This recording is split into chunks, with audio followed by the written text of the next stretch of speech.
Assalamualaikum warahmatullahi wabarakatuh dan selamat pagi anak-anak semuanya. Waalaikumsalam warahmatullahi wabarakatuh. Bagaimana perasaannya hari ini? Apakah senang atau sedih? Senang. Oke, kali ini kita akan belajar tentang pelajaran apa? Mengenal jati diri dan lingkungan hidup. Nah, ini dalam pelajaran PPKN. Nyanyi dari Sabang sampai Merauke. 1, 2, 3. Dan Sabang sampai Merauke, pulau-pulau sambil menyambut menjadi satu. Itulah Indonesia. Nah, kalau kalian lihat apa itu jati diri, menurut kalian itu apa? Itu kayak kelebihan diri kita loh. Bisa jadi kalau dia yang tahu yang ada di dalam diri itu, ya bisa jadi. Oke, kita lihat penjelasannya ya. Nah, jadi jati diri itu adalah ciri khas atau keunikan yang dimiliki setiap orang. Misalnya nih, Rida punya jati sendiri-sendiri. Keunikan di Rida misalnya dia pintar memasak, tapi Rosida tidak. Nah, itu keunikan dari Rida. Itu bisa termasuk jati diri ya. Nah, yang pertama ada identitas. Nah, identitas itu contohnya seperti nama kita siapa, terus umur kita berapa, hobi kita apa, cita-cita kita apa, nama orang tua, itu masuk identitas. Tahu KTP nggak? Tahu itu masih kecil. KTP itu kartu tanda penduduk. Nah, biasanya didapatkan waktu kalian berumur 17 tahun. Ya, terus yang kedua ada hobi dan cita-cita. Jadi kalian harus tahu hobi dan cita-cita kalian apa. Coba ibu tanya nih, Istiana hobinya apa? Main volley dulu. Main volley. Kalau Sinta cita-citanya Tanya jadi desainer Bu. desainer. Oh, bagus banget tuh. Kalau Pina hobinya apa? Masak itu. Memasak. Suka masak apa biasanya? Sayur lauk. Oke. Kalau Rosida cita-citanya Jadi orang kaya.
Yang pertama itu perhatikan apa kesukaan dan ketidaksukaan kalian. Coba kita satu orang pacaran maju deh.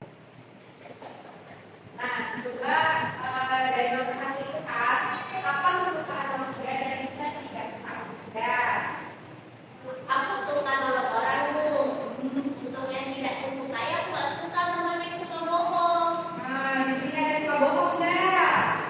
Nggak tahu tuh. Jangan begitu ya. Selanjutnya, kedua, ketahui kelebihan dan kelemahan. Kelebihan manusia apa sih? Kelebihan aku cantik bu. Oke, yang boleh, terus. Untuk kelemahan aku kadang suka bergadang bu. Kenapa bergadang? Kan masih kecil, boleh bergadang. Soalnya kadang orang tua aku sibuk bu. Jadi gak ada yang namanya jam tidur. Oh, kali jangan bergadang terus, masih muda ya. Ya ibu. Selanjutnya ketika dengarkan pendapat orang tua atau guru kalian. Yang tidur Nina, perhatikan. Kalau tidak suka mendengarkan pendapat orang tua dan guru nggak? Suka. Diterima dengan baik atau enggak? Kadang diterima, kadang enggak. Kalau enggak, maksudnya melawan atau hanya diam saja? Iya bu. Hanya keluar masuk kupingku saja. Diperhatikan saja dan dinikmati walaupun tidak suka ya. Iya. Yang terakhir, belajar dari pengalaman. Aku nggak masih belajar dari pengalaman. Misalnya kayak kemarin kan aku bolos buku. Nah, aku belajar di pengalaman. Aku bolos, aku ketinggalan pelajaran. Jadi aku gak boleh bolos. Jadi selanjutnya, kalau misalnya sekolah jangan bolos ya, biar ketinggalan Pelajaran. terima kasih kak. Itu pasti nah selanjutnya kita menemukan ke apa itu lingkunganku. Coba dibaca satu orang, tidak baca coba. Ya, ayo baca. Berani. Apa itu lingkunganku? Lingkungan adalah tempat tertentu ada setiap hatiku. Ya, contohnya ada apa aja? Lingkungan sekolah, lingkungan masyarakat. Oke, selanjutnya kalau di lingkungan rumah, aktivitas yang biasa kita lakukan apa? Coba sebutkan. Siana, masak dulu, menyapu rumah, ngepel, mencuci piring, beberapa itu berpikir ini kan membantu orang tua di rumah ya. Kalau lingkungan sekolah, coba Ina, dari tadi perhatikan ini apa? Contohnya di sekolah nih, kita ngapain aja? Di lingkungan sekolah. Belajar ibu. Habis itu kita harus gotong royong kalau di buang sampah pada tempatnya. Harus membersihkan kelas. Tidak boleh kotor. Menggunakan guru melakukan pelajaran ibu. Oke, selanjutnya ada di lingkungan masyarakat. Nah, siapa yang bisa nih? Yang pertamanya dong. Kalau di lingkungan masyarakat kita harus berbuat seperti apa? Sadar ibu. Boleh, beda lagi. Yang lainnya bisa dong, jangan jalan-jalan. Ibu, saya ada gotong royong ibu. Harus membantu masyarakat yang ada di situ ibu. Yang tahu ibu. Kerja bakti. Iya ibu. Bakti. Boleh. Oke, itu. Selanjutnya, biar kalian lebih paham, ini tugasnya nggak berkelompok ya, sendiri-sendiri. Ini ya.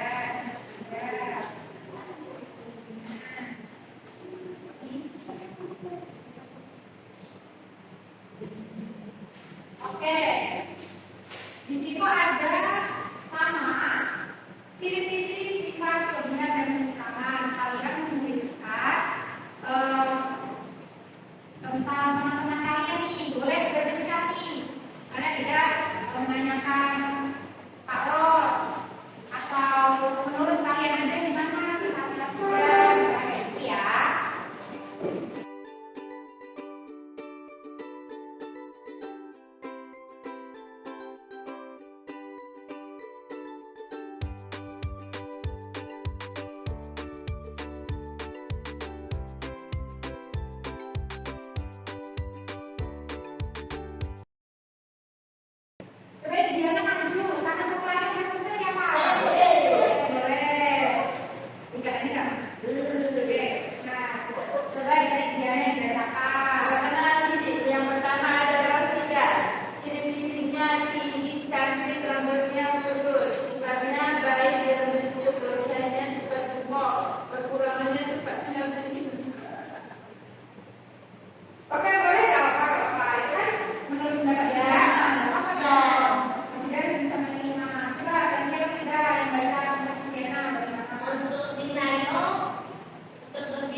Bayu tinggi, tingginya ideal tuh. Ya, ya, ya. Terus sifatnya rajin menolong.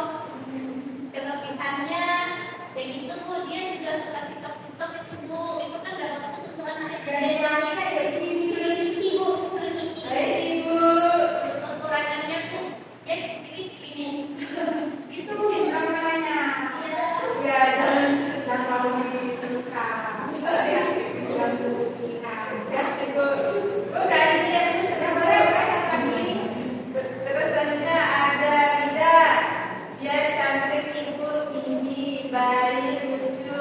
Kelebihannya suka mendadak galau, kurang lebih suka kalau orang mungkin bersalah tuh. Oh, sampai jam bersalah, Rida. Nggak bisa tidur. Beda sibuk. Aku tuh apa Boleh satu lagi. dan itu Bu. Ya, Dan Diri Dayo, dia cantik, sifatnya baik Bu. Kelebihannya, dia sering ajak aku aja, tapi kekurangannya ada aku juga. oke. Bu, satu saya singkat. Oh iya, benar. Saya singkat Bu, dia tinggi, cantik, putih Bu, baik, lucu, kelebihannya suka kayak apa Bu? Kekurangannya tiba-tiba kaget. Wah, tiba-tiba kaget, nggak punya jantung kan? Nggak ada Bu. Saya benar-benar. Saya Bu, saya mau mendistribusikan Ya, Inaya. Inaya. Nah, untuk titiknya dia cantik Bu, dongeng, sifatnya murah hati. Kelebihannya kami sama suka drakor Bu. Nah, tapi kekurangannya dia sering bikin kita kaget. Nah, terus kan yang mau ya dari lingkungan itu ada keterkaitannya nggak menurut saya antara jati diri dan lingkungan? Ada Ibu.